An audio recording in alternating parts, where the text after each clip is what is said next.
everybody to the Martin P. Segal Theater Center here at the Graduate Center CUNY. My name is Frank Henschker, and I'm the director of the Segal Theater Center. And it's a true pleasure for us to welcome you all here. So thank you for taking time out of your life, and I'm sure the commute was not easy. And but I think it will be worth it. This is a very important evening for us.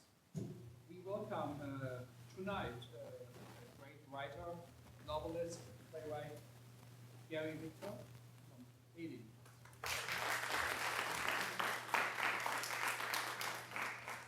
And he did fly in from Haiti to be with us tonight. He also had other English, but he is really here to share his work, his visions, and his ideas, and his social fantasies with us. So I always think it's such a great privilege to have an artist here. He's one of the best of his country, of the world. So it is quite an amazing opportunity, and we are truly honored to have you here. I would like to say thank you to Thomas Spear, professor here at the Graduate Center, to also inspiring me to invite him here and to help to organize it, like this Alessandra from the MA Studies of the Americas, and many others. Alessandra Benedicti, she couldn't be with us. She's at a wedding in action. It really made this also happen, and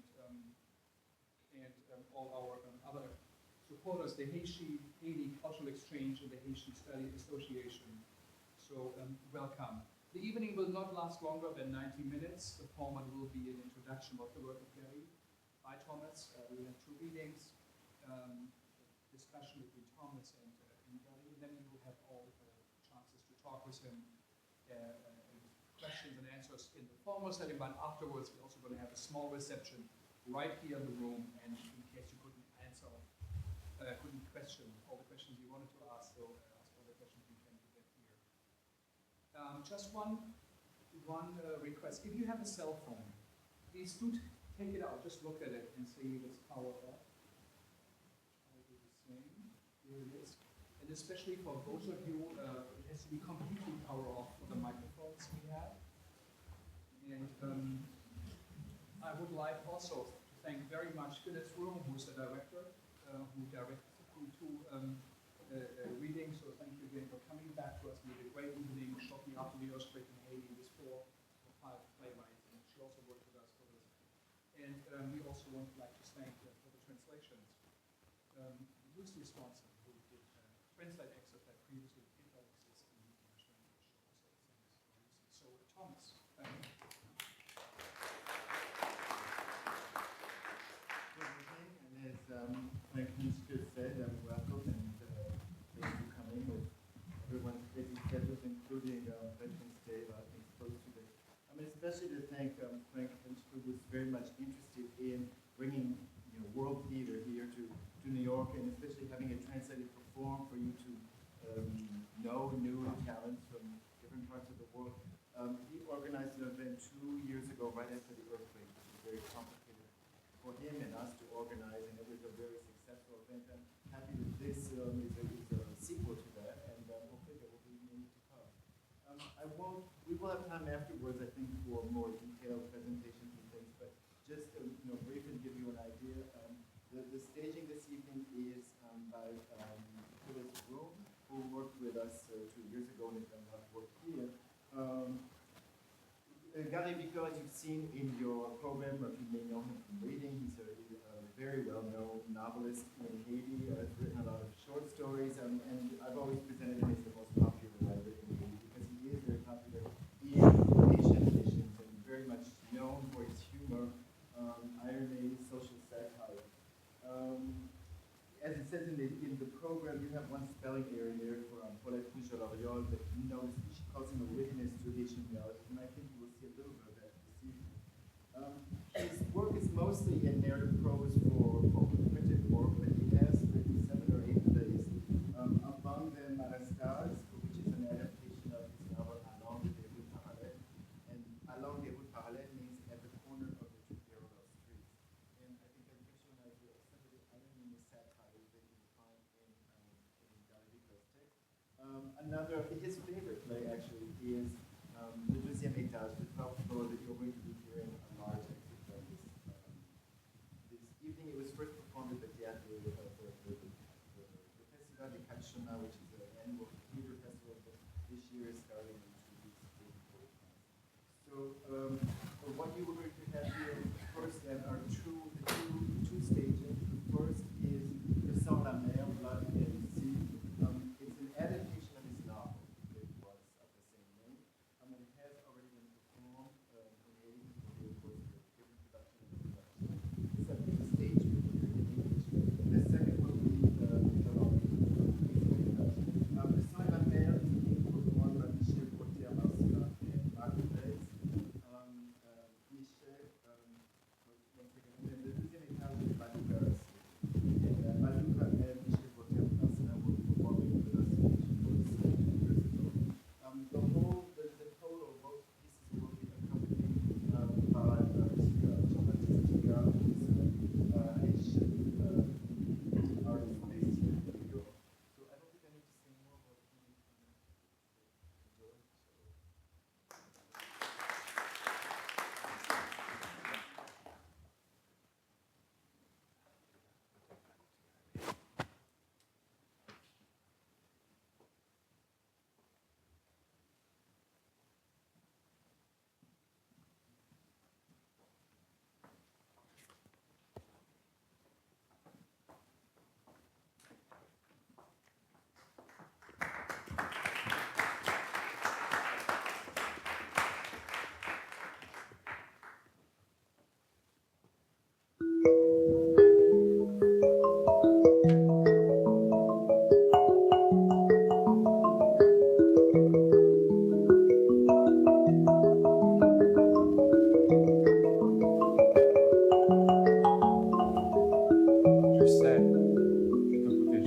laisseras pas mourir, tu l'as promis à maman. Je sais.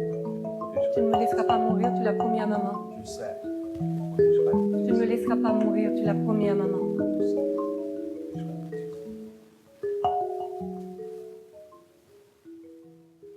The night the blood flowed from my womb, I dreamt of the sea walking on the earth, like a flock of sheep, whose fleece was the white foam of the waves beating the rocks rhythmically in the Bay of Saint-Jean. I saw the sea pass over the ailing coconut trees of the coast, cautiously cross the village, taking care not to trample the huts nearly destroyed by the winds of the last hurricane, linger in the old cemetery where my father and mother were buried in the same vault, then climb into a large truck, which reminded me of the one my brother and I took to get to Port-au-Prince. But in the dream, I realized quickly the truck was empty, moving without a driver, and finally took the shape of a great shark whose fins were painted in rainbow colors. The sea was surprised at the display of filth and misery in the foothills of Port-au-Prince. I believe I kept it from causing irreparable damage because it would have taken only a brief moment of its part for all these shacks to detach from the ground like ticks from the skin of a sick dog. The sea didn't wait around to observe the city from every angle. Its path pounded to the beat of the blood that flowed from the wound inside me, to the pain that each heartbeat revived. The sea reached the pit of the bare mountaintop. La mer a atteint le sommet d'une montagne dénudée. La mer a atteint le sommet d'une montagne dénudée. La mer a atteint le sommet d'une montagne dénudée. Je vais chercher Yvan. Je vais chercher Yvan. If he doesn't take you to a doctor, you're going to die. You've already lost too much blood. I don't have any money to get you to the hospital, little sister. What happened between you and Yvan? If you hid something from me, it's time to tell me, little sister. Remember what Mother told us. It's my duty to look after you. You need to obey me, to trust me. You're all I have. If anyone hurts you, I'll kill him. We should leave this neighborhood. We've got enough trouble here just finding water. You look for Yvan. You know you can't. Yvan will come. I left him enough messages. I know my brother doesn't understand my stubborn wish to tie myself to Yvan. Yvan, who made me discover so much. Heaven and hell, truth and lies. If someone harms me, you'll kill him. God alone has the power to give life. Who are we to take it away? Yvan had decided I couldn't keep the little being, the fruit of our love inside me. It's too soon, he said. You know my family's prejudices. Let's go slowly, and she'll accept you because I love you. We must leave this neighborhood, Estevel, my brother. You don't have any money. You laugh. but it's easy to sense your pain, your rage, your bitterness. Everything will work out, Estevel. Calm down. This is only a small complication. Tomorrow we'll go to the clinic. Oh, you're going to look for Yvan.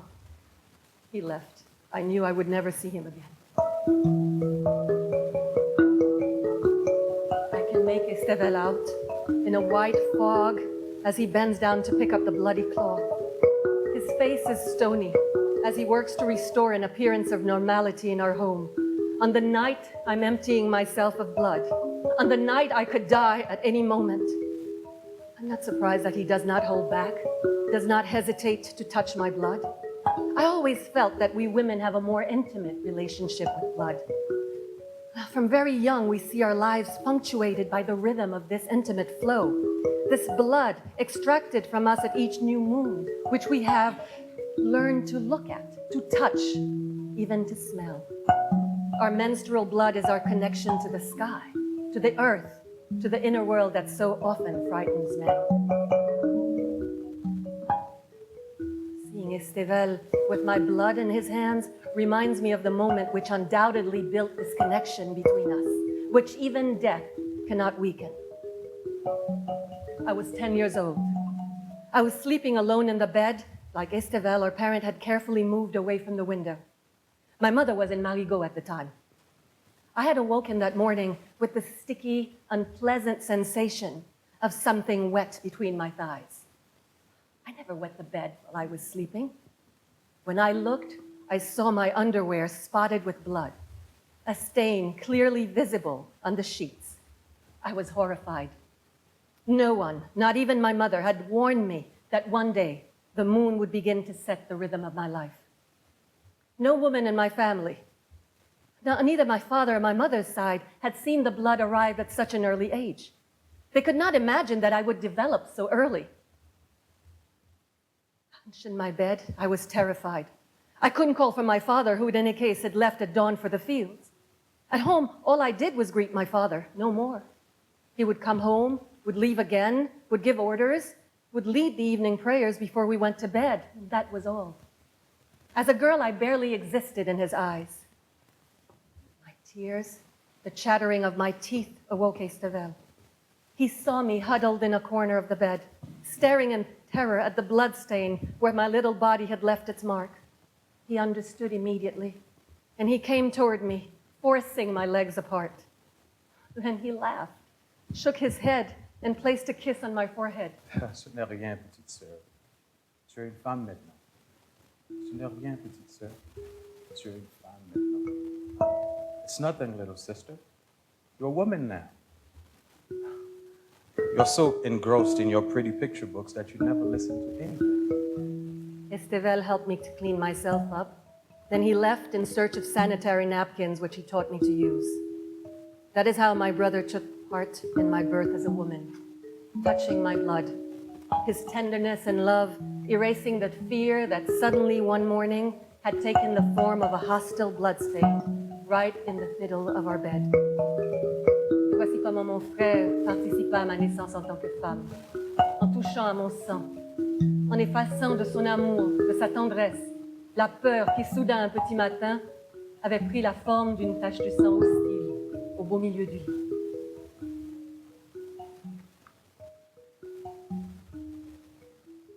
When I was 8 years old, I fell into a blue tunnel. A tunnel made of water and salt.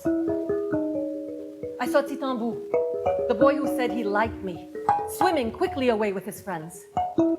I hadn't wanted to go to the sea that morning, but Titambou and his friends had dared me. They wanted to race, to swim to the big rock, well before the coral reef that protected the entry to the bay. My brother Estevel, who I often went swimming with, always forbid me to get near the rock because of the current, which was capable of dragging you far beyond the coral reef. The boys were watching me disdainfully. One of them said, "Oh, leave her, Titambou. Icapon. She's a girl. She's afraid. She only pretends to be a great swimmer with her brother." Angry, Titambou turned toward me. "On va faire confiance." He promised. "Siga courant, ma pedeo." My pride wounded, especially because I was the only girl in the group, I dived into the water following Titambou and his friends. Quickly, I proved to them that I was the best. Skillfully, I pushed through the roaring waves that charged at us, like my brother taught me. I got ahead of the boys who doubled their effort to catch up with me. I was getting close to the rock. One of the boys shouted at us then to head back, since he had just felt the sea move with the perilous current. I shouted. I'd gotten fairly far away from them, and I realized my movements were being slowed by a force in the opposite direction that kept me from going forward. The current attacked me furiously, threatening to make me drift beyond the rock toward the passage where the sharks ventured at times. Titambu, help me! I yelled out, panicked. One of his friends yelled to him, "No, wap mouri, y'a courant, y'a danger." Titambu looked at me. I remember long after the fear I read in his eyes. He turned to swim away and get back to his friends who were swimming towards the shore. I attempted to resist the sea's with all the energy I had left. I absolutely could not let myself be carried away. I was becoming exhausted. I understood I was going to die. I didn't know why, but I screamed, not for my father, not for my mother, but for Esteval! A wave smacked me in the face like a whip and made me sink to the depths. I couldn't manage to climb back up. My muscles were no longer responding. I swallowed seawater. Esteval! Esteval! I lost consciousness. I woke up, covered by seaweed on the sand. I looked for my brother. I didn't see him anywhere. Why wasn't he with me? It didn't make sense. Had he gone to look for help? I was definitely alive. I managed to raise myself, to stand up. I coughed, nearly broke myself in two, vomiting seawater, then began to walk in the direction of our hut, surprised. After this terrible adventure, I was still able to move. I found Esteval seated on a bench under the old orange tree that shaded our courtyard.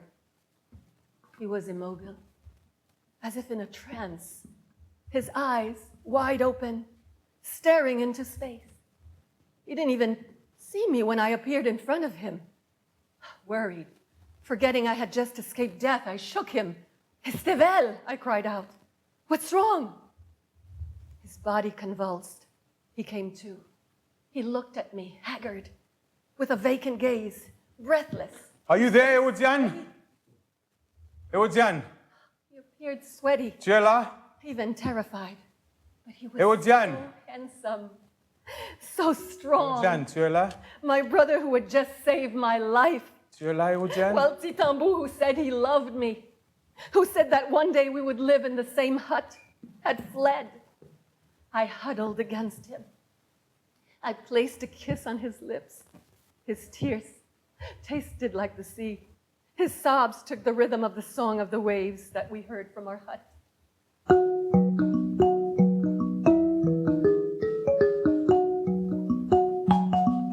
The day my mother passed away, I was sitting at the foot of our bed. My mother had clutched Esteval's hand in her own. Esteval, beautiful women always attract the fires of hell. Promise me that you will protect your sister towards and against everyone. I promise you, Mother. Swear it on the memory of your father. I swear on the memory of my father. I also swear it on the sea. Je le jure sur ma mémoire de mon père.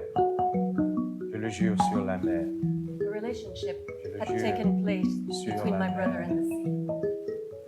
Several times I had caught him upright, unmoving on the beach, water up to his chest, entertaining himself by challenging the waves. In fact, he wasn't speaking. He was whispering. I didn't understand what was coming out of his mouth.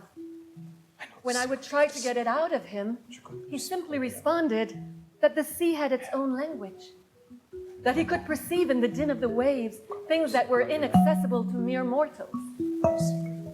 My mother sometimes said that Esteval was in the good graces of Agwe, the god of the sea. The birth of my brother had been the subject of curiosity for all of Saint-Jean for months. One day, my mother, then 7 months pregnant, wanted to accompany my father fishing. My mother said, please take me. And my father, in a hurry to reach the ocean, agreed to leave with my mother despite her state. They had hardly arrived near the coral when a bolt of lightning ripped through the sky and thunder rolled without a rain cloud on the horizon. A sudden pain gripped my mother's stomach. She fell on the boat with her face to the sky and gave birth to a boy. The wave came to meet my brother with its foam. Perhaps this is all of this that made me dream of the sea, walking on land. The fear that something might happen to my brother and his connection with us. I only saw my brother subject to fear one brief time. One night, he woke up to come huddle against me. He trembled, his teeth chattering.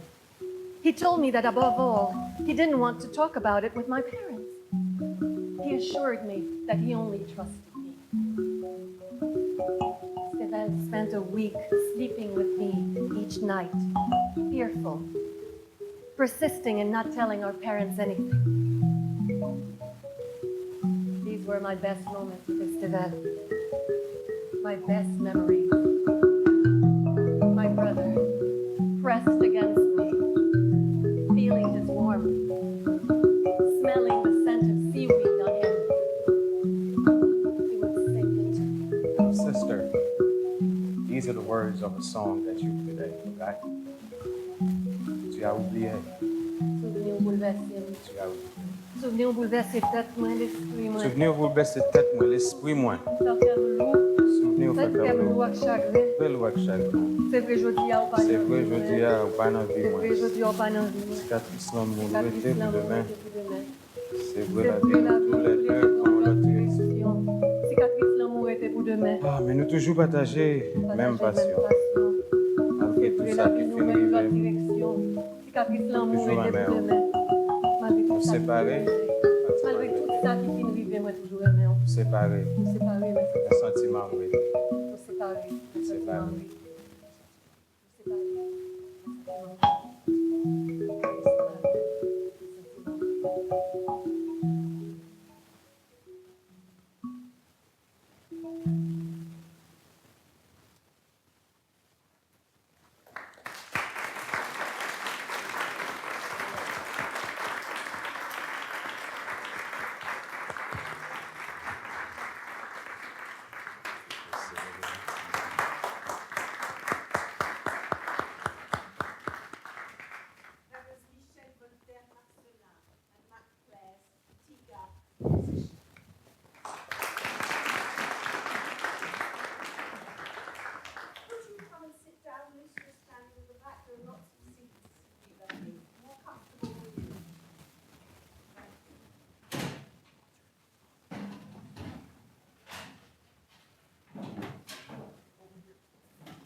Now, Madame Pastelli will come and perform with the first floor, and Segal will continue playing the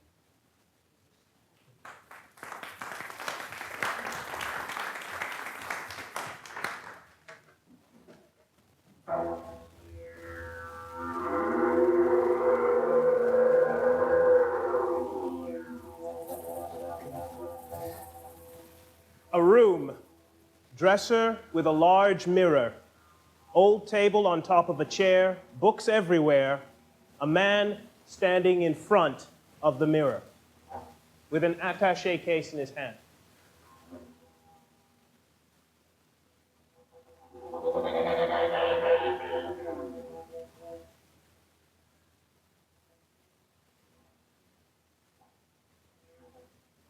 I don't know.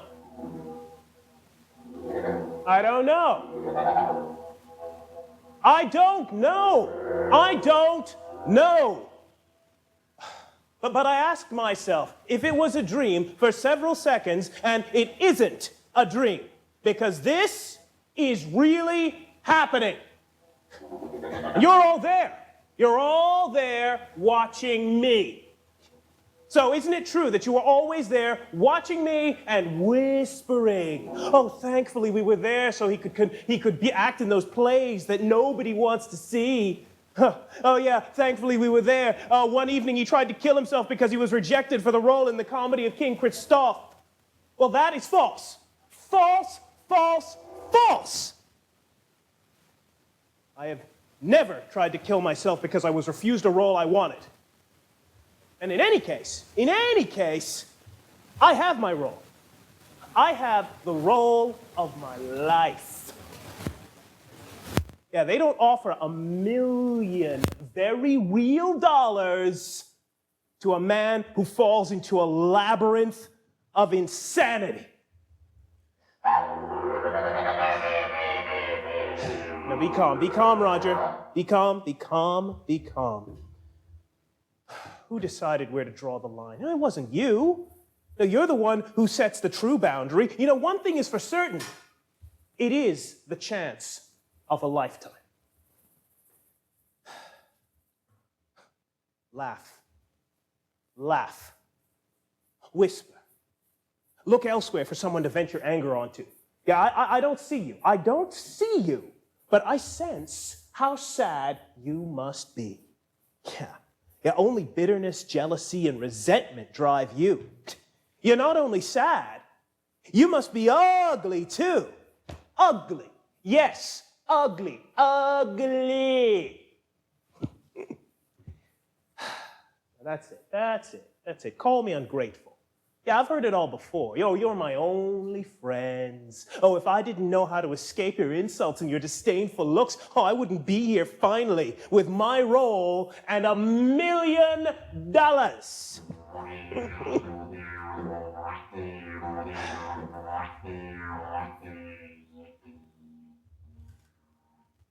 Silence.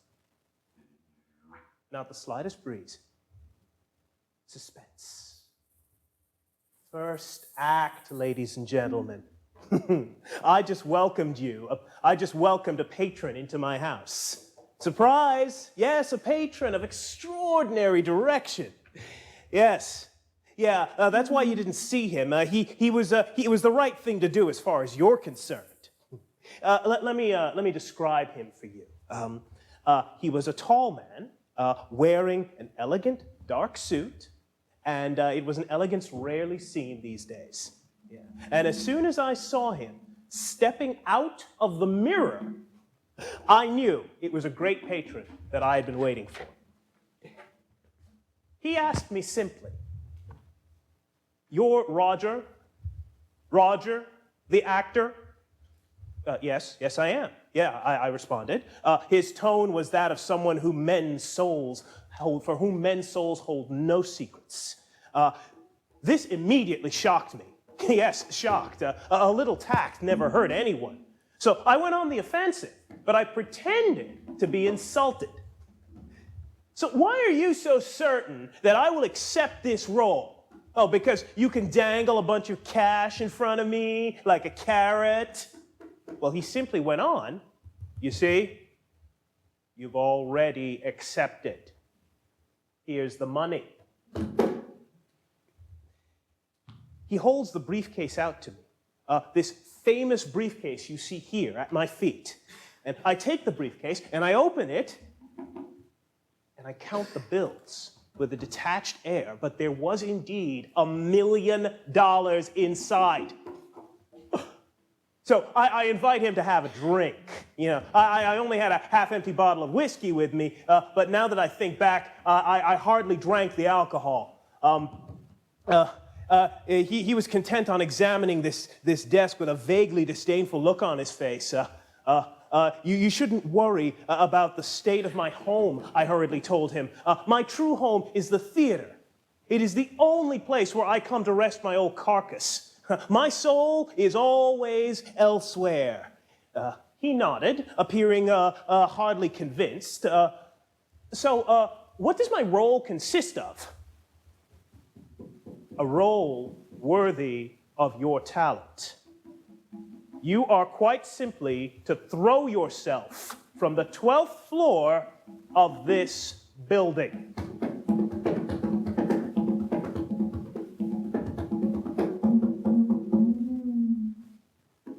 Well, before I could get over my bewilderment and get a word out, he added, "No need to worry.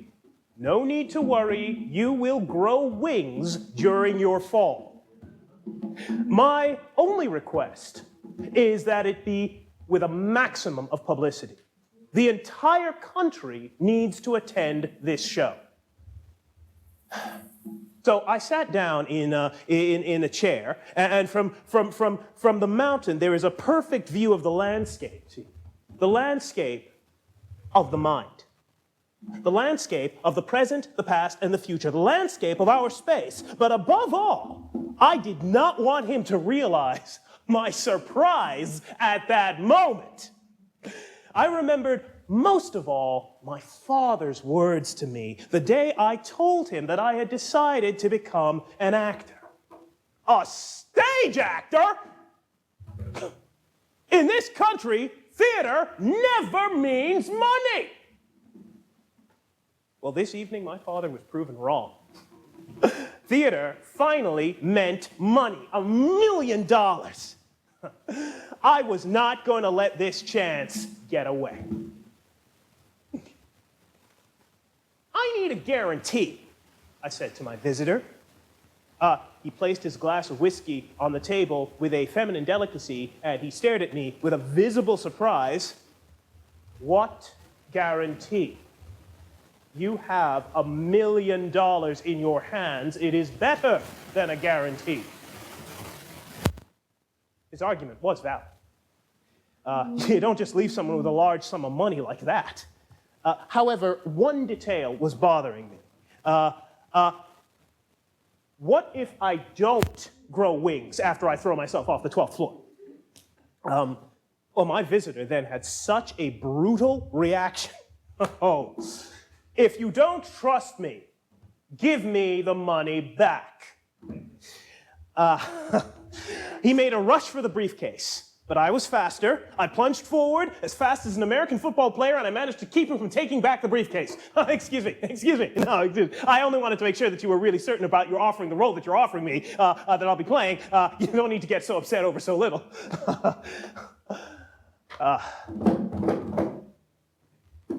My visitor grumbled. "Get to work." Well, there was one question, though, the most important. At the risk of angering him again, I couldn't help from asking him, in any case, the briefcase was safe from any view, so any new attempt on his part, he couldn't take it back. "When do you want me to throw myself off of the 12th floor?" Well, this time the question appeared to interest him in the highest degree. He let go of his tie to scratch his head, and this time with a confused expression. I had not thought of that detail.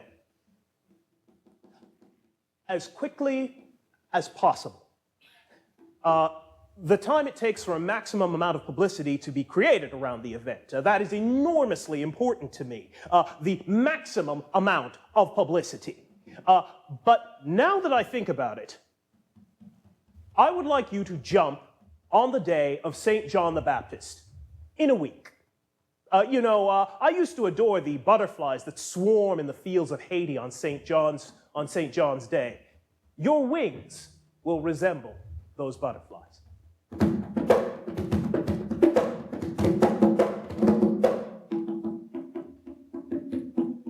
There was a crack in his voice, and then he coughed, reached out his hand, and he said, "Good luck and good work."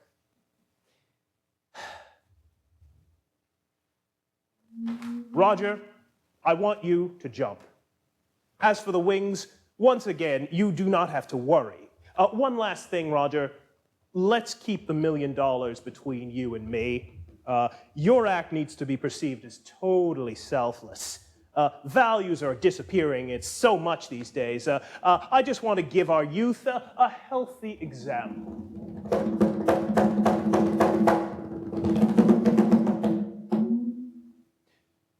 then he left. As he arrived, passing through the mirror, leaving me alone with the briefcase containing the money. And I counted it all again after his departure. I counted and I confirmed. Rich! I am rich! And what's more, the role of my life is in sight. Okay, first things first. First things first. I need to take stock of the space. The set must be in good shape. As if by chance, I happen to live on the 12th floor. Now, if I had listened to Sophie, I would have taken that apartment on the 2nd floor. Yeah, I'll see her surprise when she learns I have a role that pays $1 million. I was right to insist on the 12th floor. When you aim high, you are bound to climb high. Except that you risk falling from high up and breaking your neck. Who said that? Who said that? Oh, you didn't say anything? Oh, I heard. I am certain that I heard. Yeah, I will break my neck because of you the day I hear these pathetic, discouraging, defeatist, materialist, evolutionist thoughts again. Whether you like it or not, I will jump from the 12th floor with great pomp and a maximum of publicity. Patron really insisted on that. Maximum of publicity. Yeah, it's lucky that Sophie works in an advertising agency. She's definitely still at her office. Let's see, 5 o'clock. Yeah, definitely still there. Yeah. Hello? Sophie? Yeah. God said to find you at this hour. What? Yeah, I know you said not to call the agency anymore, but this is important, Sophie. I finally have my part. No, not a pitiful role in an equally pitiful play, the part of my life. Yet my life is not a success, Sophie. I am not trying to debate that, but now we can live free from need. No, I have not been drinking. $1 million, Sophie. He offered me $1 million for this role, and I already have the money. What role? A fantastic role, Sophia. What if he wants me to smuggle drugs? The Prime Minister? I am not joking around, Sophie. I am as serious as can be. Good. You're ready to listen to me? Okay, then get ready for a shock, my dear. A remarkably simple role has come, and you know better than I do the genius of simplicity. I have to jump from the 12th floor.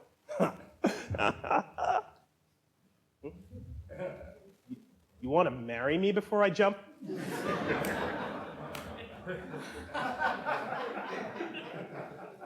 She wants to marry me before I jump.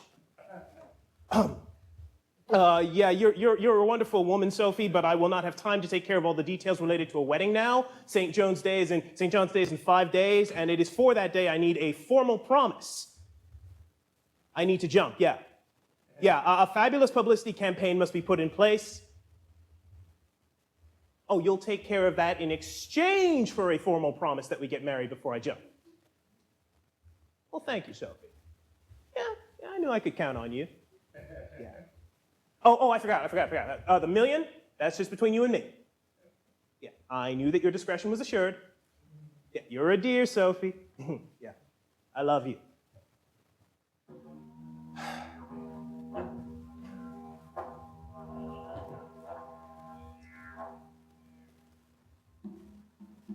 How can there be a performance without a rehearsal? I must practice. My patron definitely said that. He said that I'll grow wings out of my back the moment I fall. He said a single performance, and so what? A single performance pays well. I jump, millions of spectators applaud me. Why a single performance? Because my patron wants the quintessence. The quintessence of a single performance has all the flavor of life. Because life is a unique, inestimable, it's the phone. The phone's ringing. Yeah. Hello? Yeah, hello. Oh, Sophie, it's you. The newspapers have come out. Big headlines everywhere. You're great, Sophie. Oh, very good. You're very good. I'm going to go glance at them this very instant. Yes. Oh, isn't Sophie marvelous? She's so quick at her job. It's stupefying. And now she takes me seriously. I am becoming an eligible bachelor. What do you want? What do you want? Look, I have never met a woman who has driven me completely wild, okay? Woman of my dreams? Huh? The one that I would look forward to having a happy ending with? Sophie is the best that I have been able to find. I do not like walking around barefoot, but when you don't find the pair of shoes that you want, you are forced to choose the least bad.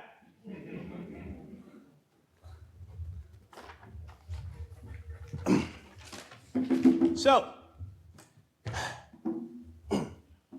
there was one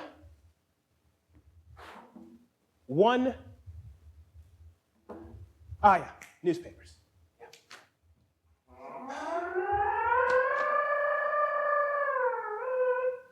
Let's see what they wrote.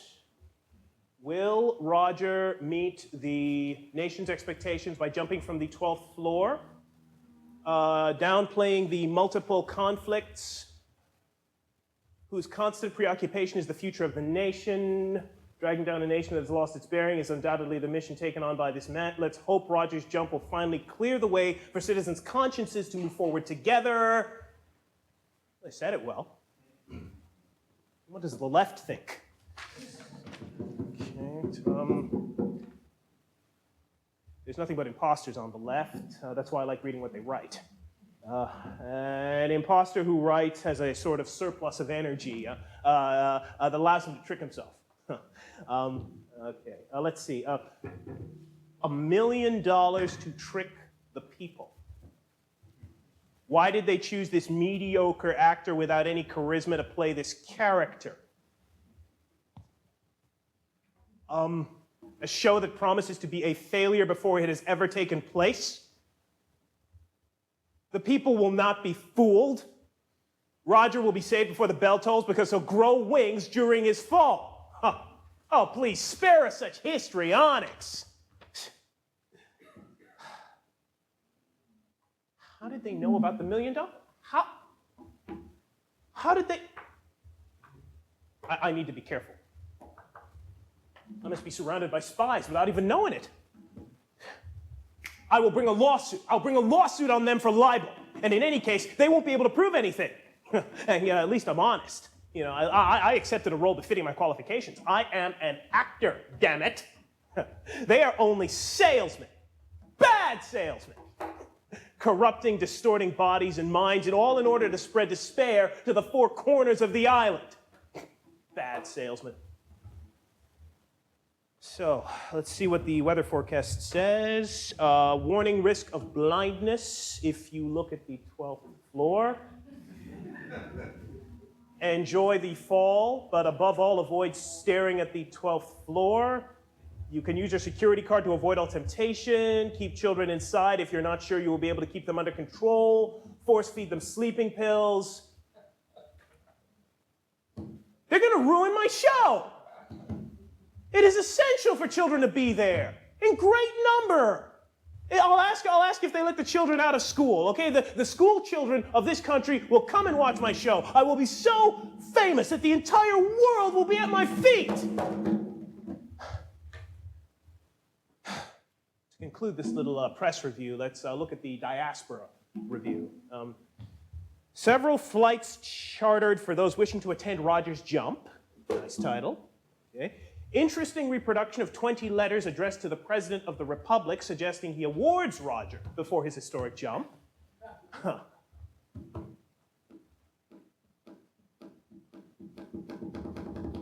But what if it was all a dream? The strange man I welcomed in. The briefcase with $1 million in it. The briefcase is definitely, it's there. It's under the bed. Under the bed.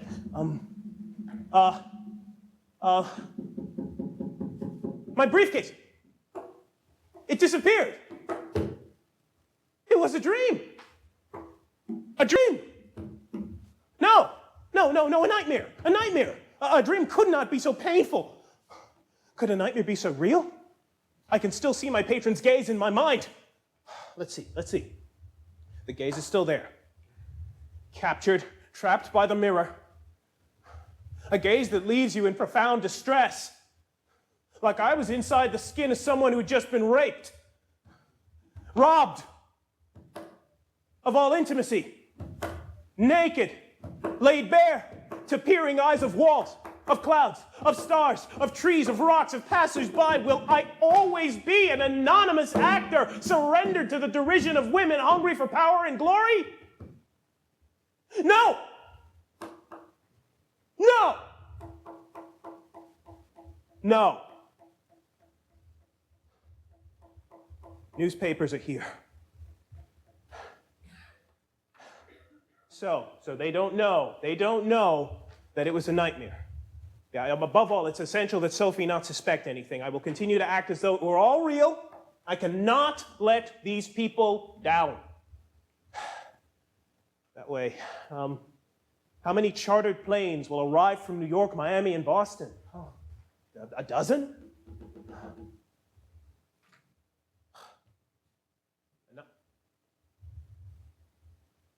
A knock on the door.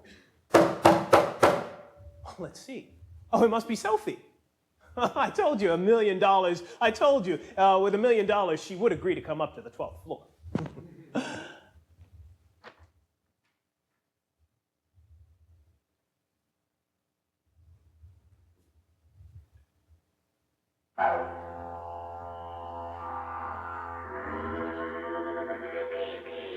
Mr. President, what gives me the honor of such a visit, Mr. President? Well, I learned through the media, Roger, that you intend to jump from the 12th floor. Let me congratulate you. The nation is going through a difficult time. Interior enemies. And, jump, Roger.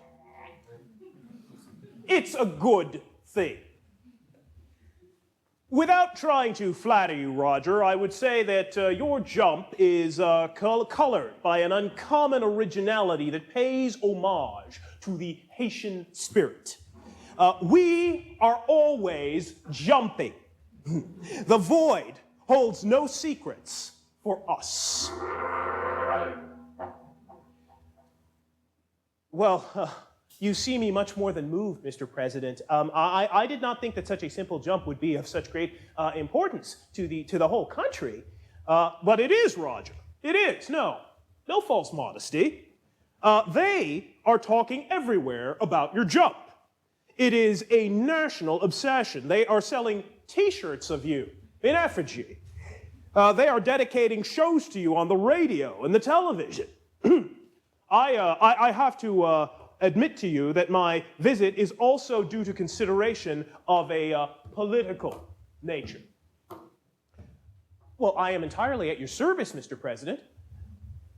Thank you, Roger. You know, I don't believe this story that the left is spreading. Namely, that you received $1 million to go through with this jump. They are all malcontents. You need to know when to remain on the left and when to change teams. There is a time when I too was on the left, and that's what I want to tell you, Roger. There is something eating away at me. It's like a worm inside a piece of fruit, a cancer metastasizing, spreading to the most secret corners of my soul. It's remorse. I tricked the people, Roger. I tricked people.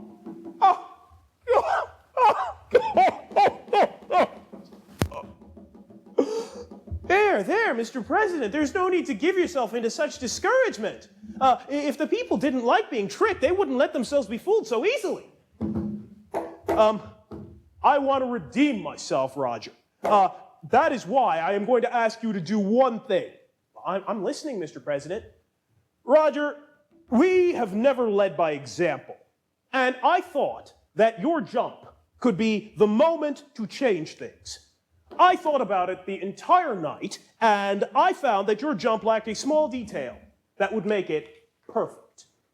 A small detail, Mr. President? Yes, a small detail, Roger. You are jumping alone. You would like to do the jump with me, Mr. President? I would love to, Roger, but I am old, and I fear I am too unsightly to indulge in an exercise with such patriotic significance.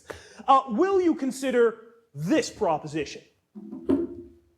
If you jumped, accompanied by several ministers and a few members of parliament, that would put a face to our motto. Well, I'll certainly consider it, Mr. President. Very good, Roger. It remains understood that I will be the one who chooses who jumps with you. My Minister of Finance will contact you in utter discretion to give you a bit more detail about the project. Goodbye, Roger. I'm deeply honored by your visit, Mr. President. It was the least I could do, Roger, and thank you again for giving this country a reason to live and to hope.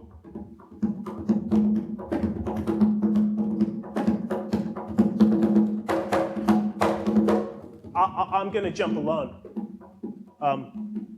Alone. You hear?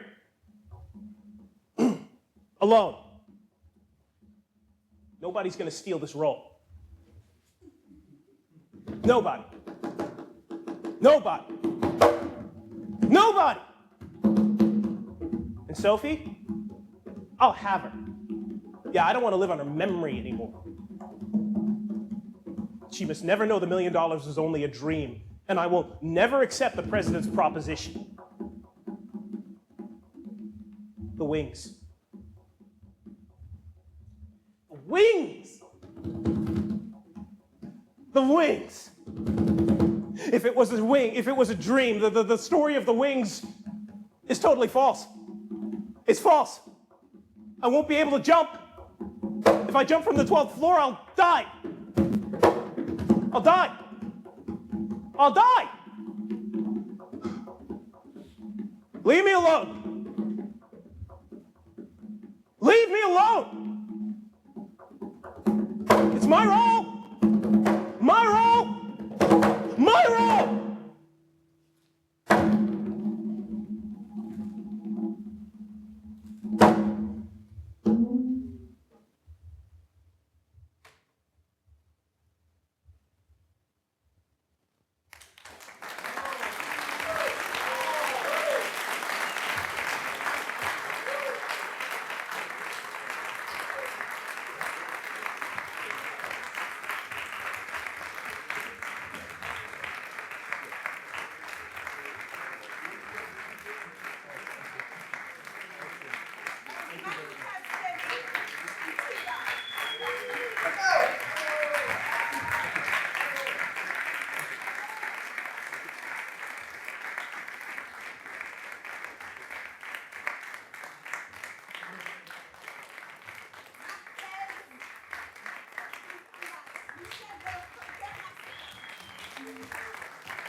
Thomas.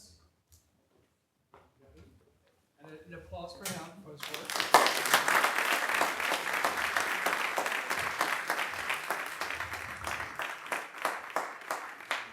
And Phyllis from the director.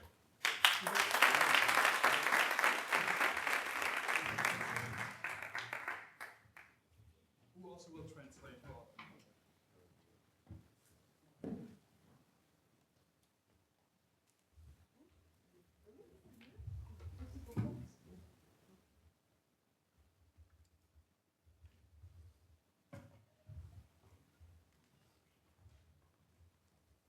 So they set up, you can start if you have some. I'm going to ask some questions in English, and this room will translate for Gary when he needs to. The goal was to have you be able to ask questions. I'm going to ask some, and I'm sure you will have some afterwards. So I guess one of the first things that we thought we would speak of is these two pieces that we just saw. And perhaps we could take them separately. If Gary, you could speak perhaps a little bit of Le Sang et la Mer. You had said that the staging that was for a work that is very baroque, you said that the staging in Port-au-Prince was very nu, very naked, nothing much in the staging. And I know that English isn't all that easy for you, but any comments on what you found in the presentation this evening of Le Sang et la Mer?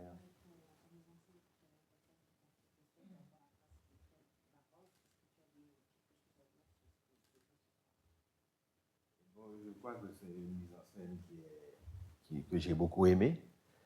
Elle est nue comme la mise en scène qu'on a fait à Port-au-Prince. Gary says he liked this one. He liked this interpretation very much, but is that because I was here in the room? No. No, and it was very kind of nude and naked as the one in Port-au-Prince was. J'ai beaucoup aimé l'interprétation de Michel. Oh, can you hear me now? That's a microphone. Okay. I think it's loud enough, actually. This is loud enough. D'accord. No, Oui. T'inquiète pas. Oui, je disais que Okay. j'ai beaucoup aimé l'interprétation des acteurs de Michel. Yes, Gary liked very much how the actors performed, and Michel and the others. On sent qu'elle a vraiment senti l'émotion du personnage d'Hérodiane. Michel really had a feeling for the role that she was playing. Ce que j'ai voulu faire dans ce roman, c'était de raconter l'histoire d'amour entre un frère et une sœur. Yes, this was a love between a brother and a sister that Gary wanted to depict. Et la sœur n'a que le frère qui représente pour lui le père et l'homme idéal. And the brother is the ideal man and husband for this young woman. Le père, le frère est homosexuel et Agoué, le dieu de la mer, est amoureux de ce frère. And the young man is homosexual, he's gay, and the god of the sea is in love with this young man. Le frère et la sœur vont se retrouver à Port-au-Prince et la sœur va être la proie du fils d'une grande famille bourgeoise haïtienne. They're going to, the young woman is prey to this big bourgeois family in Haiti and has to succumb to the family. Donc en fait, c'est l'histoire à la fois de deux amours, l'histoire de cette sœur et avec ce jeune homme qui est le rejeton d'une grande famille bourgeoise haïtienne. So this is really the story of the belief in this ardent love between a brother and sister, both from the big bourgeoisie family. L'histoire d'amour de cette sœur avec son frère. And this love that this young woman has for her brother. Et l'histoire d'amour de son frère avec le dieu de la mer Agoué. And a love affair also between this young man and the god of the seas.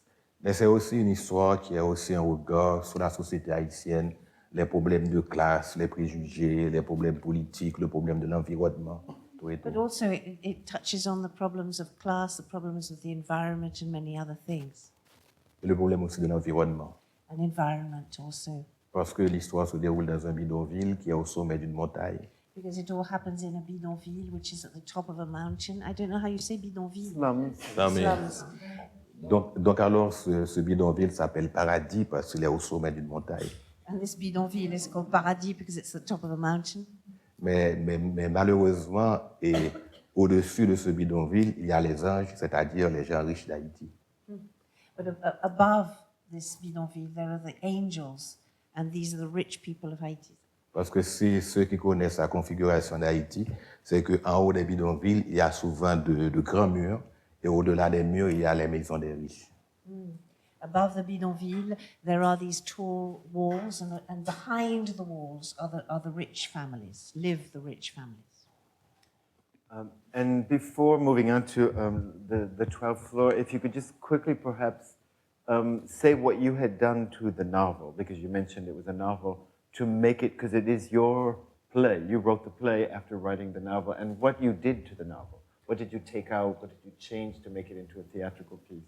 D'abord, donc, c'était un roman, et puis tu l'as transformé en projet théâtral. Alors, quelle est la transformation que tu as effectuée pour rendre ce roman théâtral?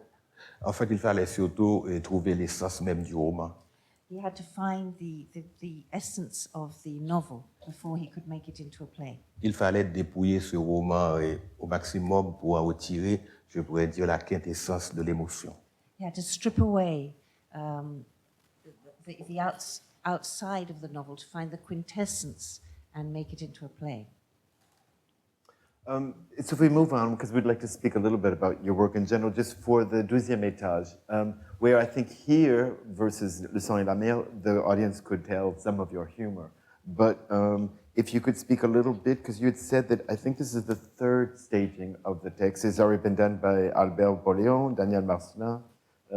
You said Ricardo Lefebvre, Rapsidi. But that's been staged many times, and you've said it also it's your favorite of your theatrical pieces. So, Il dit que ça a été mis en scène beaucoup de fois, le deuxième étage maintenant, et que c'était ton projet favori de théâtre.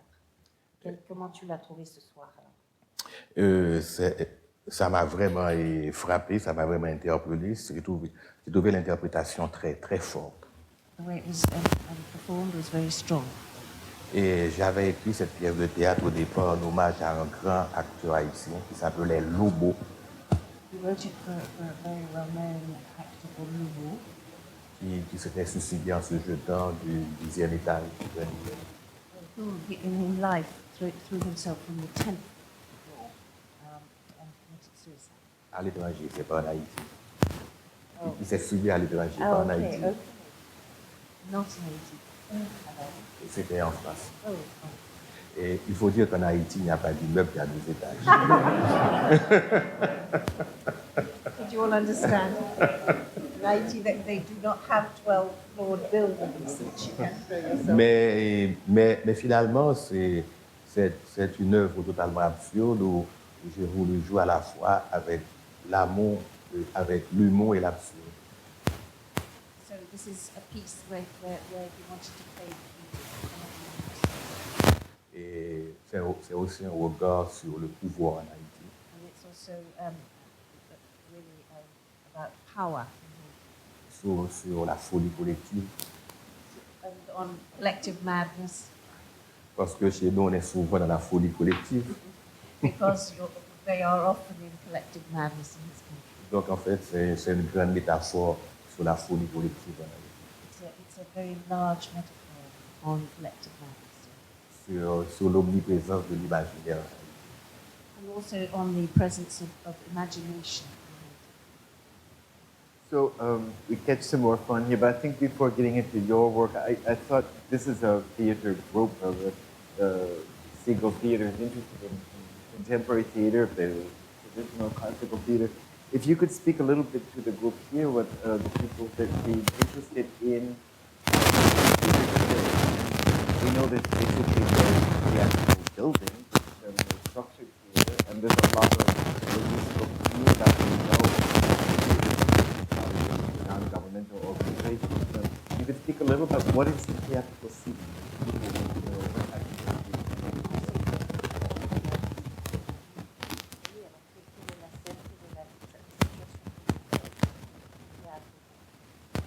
Bon, le problème du théâtre en Haïti, c'est qu'il n'y a pas de structure, il n'y a pas de salle. There are no structures, no theatres. Mais il y a beaucoup d'hommes de théâtre qui veulent faire du théâtre. There are many people who want to do theatre, actors, writers.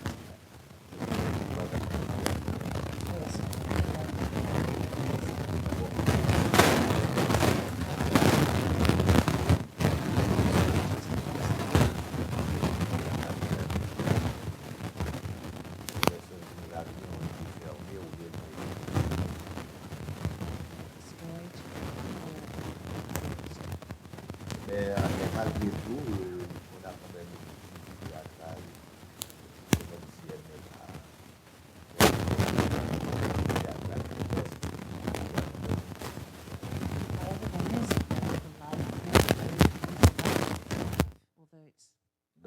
dans quelques semaines, il y aura un grand festival de théâtre en Haïti, There's a large festival beginning in a few weeks of theatre. le festival du théâtre des Quatre Chemins. Les quatre chemins, the four paths. Il y a, ouais, Ways. Thank you. il y a plusieurs troupes de théâtre qui vont présenter leurs travaux. Many or several Travaux, companies travaux, are going ouais. to show their work. In Oui, et progress, leur vous works. voulez dire en progrès? Oui, ils vont présenter leurs travaux. Produced. Oui, produits, exactement. Yes, and for those interested, you can find information online about the Festival des Quatre Chemins. It starts on the last Monday of November. And just one last word about the Haitian theater, the situation today, but are there classical theater pieces that people should know as far as theater that was done in the past? Is, a tradition of theater when there was more of a structure? Tu peux parler ou recommander quelques pièces de théâtre qui sont plus traditionnelles dans le passé? Chez nous, on a beaucoup joué, par exemple, des pièces de théâtre classiques. On a joué dernièrement, par exemple, Hamlet. On a joué, par exemple, des pièces de Beckett. Beckett, Hamlet has been performed lately. Oui, donc, là, So, j'ai... Shakespeare? Oh, Oui. Hamlet, Shakespeare. Ok. Mais bon. Et il y a aussi des pièces de théâtre en créole qu'on présente. Yes, and Creole theatre has been performed and Ok. is being performed. Il y a par exemple un homme de théâtre, un metteur en scène qu'on appelle Guy Régis. Guy Régis, who came here Oui, 2 years ago. qui va présenter quelques-uns de ses travaux pour le Festival des Quatre Chemins. He will be present at the Festival des Quatre Chemins. Par exemple, ma pièce de théâtre, Le sang et la mer, et cette pièce a été jouée dans plusieurs villes de province en Haïti. The Blood and the Sea has been performed in several towns. Dans différentes villes d'Haïti. In several towns in Haiti, yeah. So we will move on to Gary Victor and his work, and he's very productive. He's done many publications, and especially your, exploding imagination. And I don't know if you could explain where does this come from? Where's your wild imagination? Ton imagination explosive. Bon, mais en regardant tout ce qui se passe autour de moi, c'est pas si compliqué. He looks around and at all that's going on around him. It's not so complicated. En Haïti, il suffit souvent d'entendre et puis de regarder, d'écouter. Bon. In Haiti, it's often necessary just to look around and relate what you see and feel. Bon, le seul effort à faire, c'est d'avoir du recul. C'est d'avoir du recul. Yes, you have to have recul. You have to step back, distance, thank you, from what you see. Parce que souvent, les gens sont tellement dans la comédie, ne se rendent pas compte qu'on est en pleine comédie. Often people are in the midst of a comedy, comedy, and they don't even realize it. We've mentioned that you're considered often a critic of society, that you use like a Molière of sorts. You're looking at the society and making fun of it and criticizing it. And if you could speak of your role there, not only as novelist, but in the press, because you do publish in the press and you publish things very critical of Haitian society. And Tu as un regard très critique sur la société et tu te fais publier avec ce regard très critique. And in your last work, Maudite Education, like Cursed Education, your character, who's somewhat autobiographical, has one of his pieces refused by the director of the newspaper because it is too controversial. And could you speak a little bit to that, of the situation of writing in the context in which you write, danger, or like you had the president on scene tonight? Il y a eu une de tes pièces refusées dans une de tes pièces. Non, et en fait, il dit que dans mon roman Maudite d'éducation, j'ai raconté un... Oui, dans la pièce. Dans Maudite d'éducation, dans ce roman. His most recent novel. Dans mon dernier roman où j'ai raconté un épisode où... Donc tu comprends l'anglais. Mais il vaut mieux qu'on traduise pour qu'on ne fasse pas de faute. Bon, en fait, ça m'est arrivé plusieurs fois que j'ai écrit des textes et puis dans un journal, on me refuse la publication des textes. Often he has written texts and they have been refused. Mais ça fait quand même quelques années. This was some years ago. Maintenant, il y a vraiment une grande liberté d'expression. Now there is a great liberty of expression.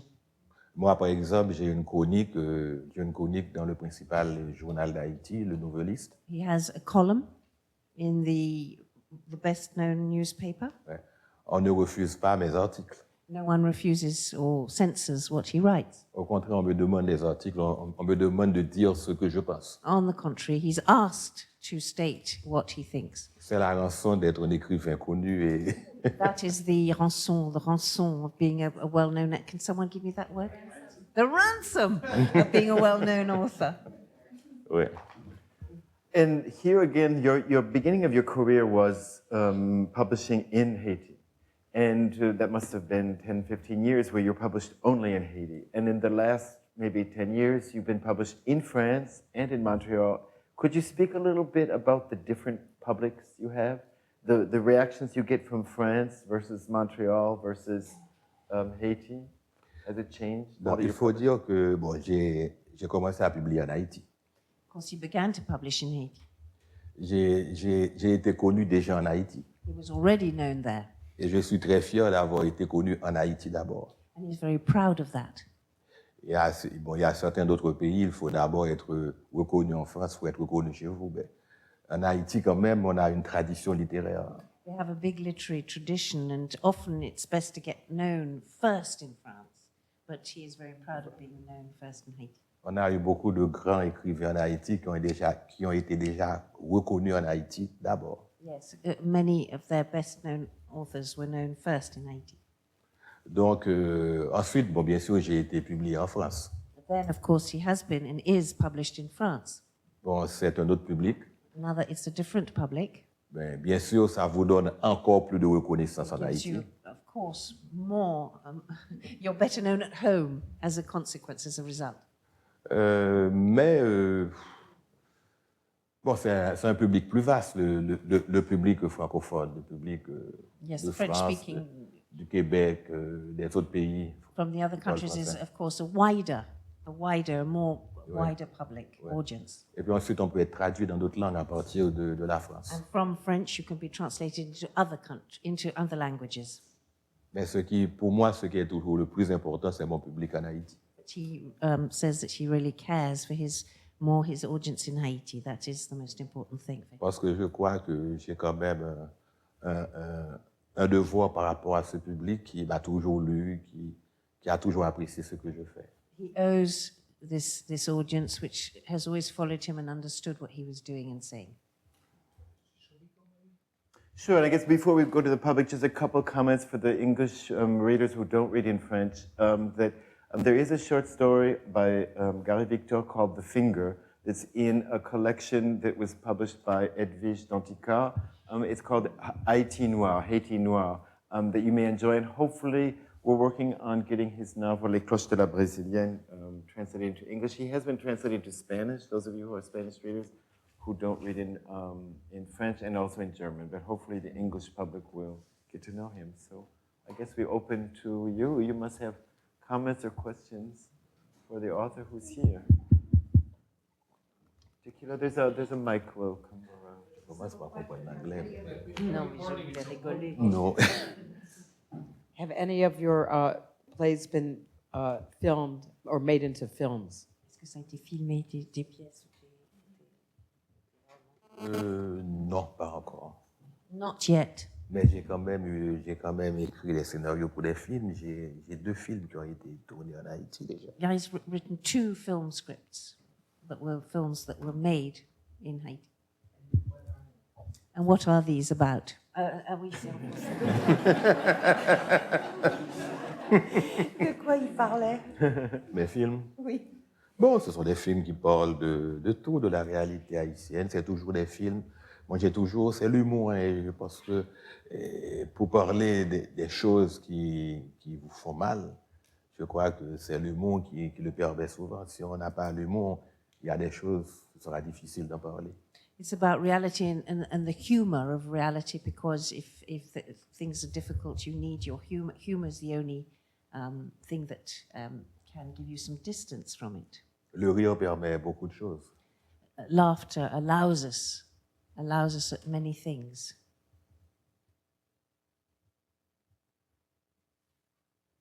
One of or two more questions? Okay, let's. Given the fact that, Can you close? sure, given the fact that you mentioned that the Haitian society is sort of like laughable and it's indeed, there's comedy all over, and that people may not realize that there is comedy. And I'm wondering, you also said that you owe something to your public. You're quite grateful to them because they read you. What exactly do you feel that you actually owe to that public? And how do you balance that with your view of the environment being so laughable? Comment tu équilibres ça, ce que tu dois à ton public et cette vue que tout doit être tellement dérisoire, pas dérisoire, mais sujet à l'humour? Bon, ce que je dois à mon public en tant qu'écrivain, c'est d'être honnête avec moi-même, de dire avant tout ce que je pense, de dire ce que je vois. What he owes his public is to always be honest and say exactly what he feels and sees. De dire ce qu'auquel je crois avant tout. And to say what he believes in before anything. Bon, de toute façon, fondamentalement, pour un créateur, c'est de faire une œuvre qui soit esthétique, qui soit belle. Fundamentally, it's also a question of creating a work which is beautiful, which is aesthetic as well. Bon, avant tout, c'est de s'exprimer. But before anything, it's really to express yourself as you are. D'être honnête envers soi-même. To be honest with yourself, with regard to yourself. Mais quand je parle de comédie en Haïti, je parle bien sûr de la comédie du pouvoir. When he talks about comedy, it's the comedy of power, la comédie humaine. Oui, la comédie du pouvoir. Comedy of power. Parce que le peuple haïtien lui-même n'a pas le temps de jouer de la comédie because the Haitian people haven't got time to jouer la comédie, to play act, I would think, to play act. Les gens doivent survivre, ils doivent vivre. They have to survive, they have to live. Ils doivent envoyer leurs enfants à l'école. They have to send their kids to school. Il faut trouver les soins de santé. They have to find ways to heal themselves too. Ce sont ceux qui nous dirigent qui jouent de la comédie. It's the people who direct the country, who run the country, who are play acting.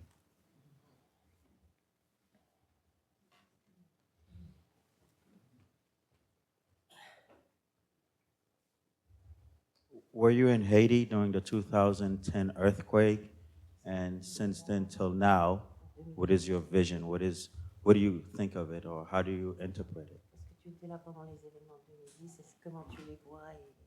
Bon, le tremblement de terre m'a surpris alors que je transcrivais Le Petit Prince de Saint-Exupéry en créole. He was writing Le Petit Prince de Saint-Exupéry in French from the Creole when the earthquake hit him. J'étais assis derrière mon bureau à travailler et puis quand la terre s'est mise à trembler. He was sitting at behind his desk when he was hit. J'étais dans le quartier le plus touché de Port-au-Prince. He was in the area, lived or was working in the area which was the most.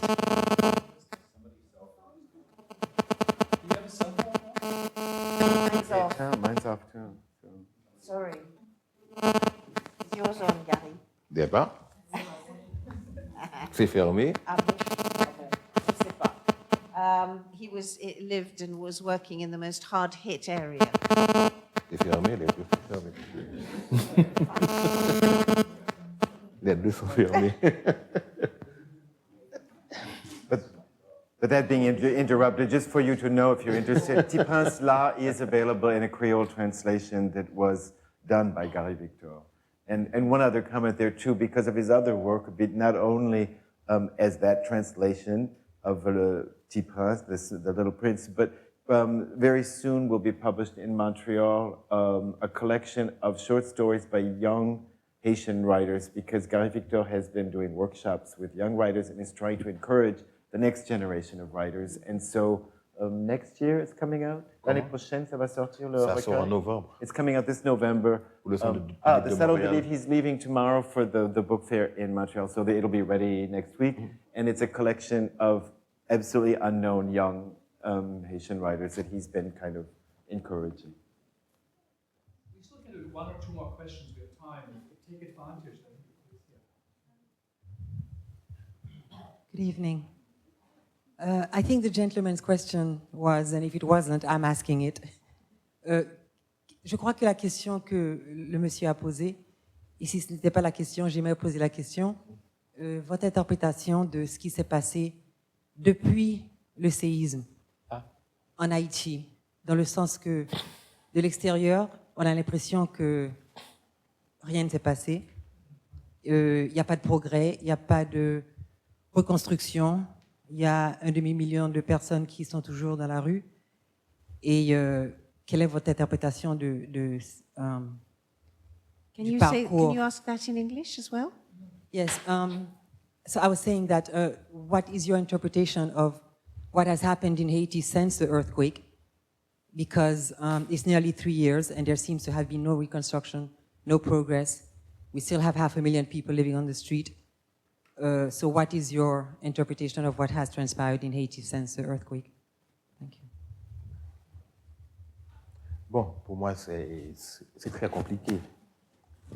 Le peuple haïtien lui-même, il a fait beaucoup pour s'en sortir depuis le tremblement de It's terre. very complicated because the people of Haiti themselves have done a lot, have worked very hard to get out of the situation they were in. Parce que moi qui étais à Port-au-Prince pendant les 4-5 premiers jours, For the first 4 or 5 days, les gens étaient livrés à eux-mêmes. the people were just left to themselves, Et bereft. il y a des gens qui ont fait des choses absolument héroïques pour sauver des gens, Some tout people seuls. were heroic, helping each other, heroic. Bon, les secours ont commencé à arriver peut-être une semaine après. Only a week later did real help arrive.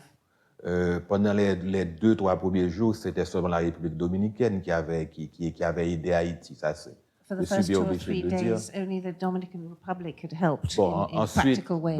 ensuite, il y a eu tout ce mouvement de donation, de tous ces Afterwards, people millions de started dollars giving qu'on millions dit of qui ont dollars. été. Bon, effectivement, en Haïti, on se pose des questions sur But in tout cet Haïti, argent qui a été. Of course, people are asking questions about what has been done and how this money was used. Bon, en même temps aussi, il y a eu beaucoup d'efforts qui ont été faits, par exemple, pour déblayer la capitale, pour But a lot enlever of les effort was débris. done to clear away, to clear up the capital. Quand on va à Port-au-Prince, dans beaucoup de quartiers, on ne voit plus les débris, par When exemple. in certain areas of Port-au-Prince, you don't see the debris any longer. Mais quand on parle de reconstruction, on ne voit rien. But if you are talking about reconstruction of the town, you don't actually see anything. Nothing's been reconstructed. Donc, je suis assez mitigé concernant, par exemple, le travail des ONG en Haïti. So Gary says he's in two minds. He's uncertain about his impression of what the ONGs have done. Les ONG, GLOs. les ONG sont un grand commerce. Hein. Beaucoup de gens s'enrichissent à travers les ONG. And these organizations are actually a big commercial enterprise, and many people have become rich working on these. Les ONG font que les prix en Haïti pètent les plafonds. And these organizations have made prices in Haiti go up terrifically. On n'est plus capable de louer une maison, par You can't exemple. rent a house anymore there. Bon, mais en même temps aussi, il y a certaines ONG qui ont quand même aidé les gens. But certain of them have in fact helped as well. Donc, il faut prendre les choses au cas par cas, par exemple, quand on prend les ONG. So you have to think about it a case by case situation. Il ne faut pas voir les choses souvent en noir et blanc. You mustn't judge them black and white terms. De toute manière, je crois que le peuple haïtien lui-même a fait beaucoup de choses. The tout people seul. themselves of Haiti have done enormous amounts on Parce que their quand own. même, c'est une population qui a toujours été abandonnée. This is a population that has always been abandoned, Elle a l'habitude de se battre tout seul. and they have a capacity and the habit of fighting for themselves. Il y a quand même des gens qui aident, There are people who help. et des gens à l'étranger en Haïti. In fact, abroad. Des gens à l'étranger, et en oui. Yes, yes. Parce que je pense qu'il y a aussi beaucoup d'associations de gens à l'étranger qui ont vraiment aidé Haïti. There are many people and associations abroad that really helped. Il y a des gens qui ont donné parce qu'ils voulaient vraiment aider. Many people have given, they really wanted to help. Mais malheureusement, souvent aussi, on a détourné ce que ces gens ont donné. But unfortunately, these presents, these funds have been diverted. Moi, je dis toujours à mes amis à l'étranger, quand vous donnez $1 pour Haïti, il faut s'assurer que ce dollar arrive effectivement à ceux qui en ont besoin. when he says that when you give $1, you have to be sure that that $1 gets there. Good. Maybe one last question? Okay. Other way. You're you first? So one and then two. Après, on s'arrête, on prend deux. Oh, they're close. I'm concerned about the use of the word laughable. And is it laughable, the people in power, they're laughable? Or I just would like you to explain that. Madame, j'aimerais que tu expliques le terme laughable. Je l'ai peut-être mal traduit. Satirique, bon à la comédie, Risible. Sujet à la comédie. Risible. Risible. Les gens Risible, et les gens au pouvoir. Oui, Mais oui. laughable, c'est plus... Comment tu peux dire que les gens au pouvoir sont rigolos? C'est pas qu'ils sont des comédiens, ils font semblant. Because the people in power are actors who pretend. C'est comme le livre de Graham Greene qu'on appelle les comédiens sont des gens qui... It's like Graham Greene's novels, like comedy. And The comedians. The His comedians. novel, The Comedians, that was filmed there in Haiti. It's set in Haiti, and Yes. So it's really the people in power who are being criticized here. Can you share with us a little bit about your background growing up and how you came about writing? Est-ce que tu peux partager avec nous comment tu as grandi et comment tu es devenu à l'écriture? Moi, je peux dire, par exemple, c'est difficile, hein, je suis venu à l'écriture, je crois, par rapport à ma mère. I came to writing through my mother, because of my mother. Qui aimait beaucoup lire. Who loved to read. Qui était une grande dévoreuse de romans populaires. Who used to read a lot of, used to devour popular novels. J'avais peut-être 6 ans, 7 ans, elle me lisait constamment des histoires. When he was 6 or 7, she would read constantly to him stories. Je n'avais même pas encore lu, par exemple, les romans d'Alexandre Dumas. She read them. He had not yet. Je n'avais même pas encore lu He ces romans. hadn't even read Alexandre Dumas yet, Mais ma mère m'avait tellement raconté les histoires but his mother had told him the stories so many times and so often que je connaissais ces romans sans les avoir lus. that he knew these books before even having read them. Donc, à force d'entendre des histoires, tout le temps des histoires. So he heard stories and more stories all the time. Bon, j'ai voulu aussi écrire mes propres histoires à un moment. And at one point he wanted to write his own stories. Et j'ai commencé à écrire ma première histoire, j'avais peut-être 12-13 ans. When he started to write his first story, Gary was 12, about 12. Et j'ai montré ma première histoire que j'ai écrite à une grande écrivaine haïtienne qui s'appelait Mona Guérin. He showed his first story, one of these stories, to Mona Guérin. Mona Guérin, who's done a lot of work for, she's recently passed, but she did a lot of radio plays, enormous amounts of theater for the radio. Et depuis lors, je n'ai jamais cessé d'écrire. and since then, he's never stopped writing. J'aime raconter des histoires. He likes to tell stories. D'ailleurs, je suis quelqu'un qui parle très peu, donc j'aime pas trop parler, moi. Non, c'est vrai. As someone who doesn't like to talk much, so he likes writing. J'ai appris à parler maintenant à force qu'on me pose des questions. Now everyone's asking questions, he's learned to talk. Mais je m'exprime en écrivant, donc si je n'écris pas, je ne m'exprime pas. He expresses himself through writing, so if he doesn't write, he can't express himself. So I think you have many more questions, and I hope Gary and all of you will stay here, but let's thank him truly.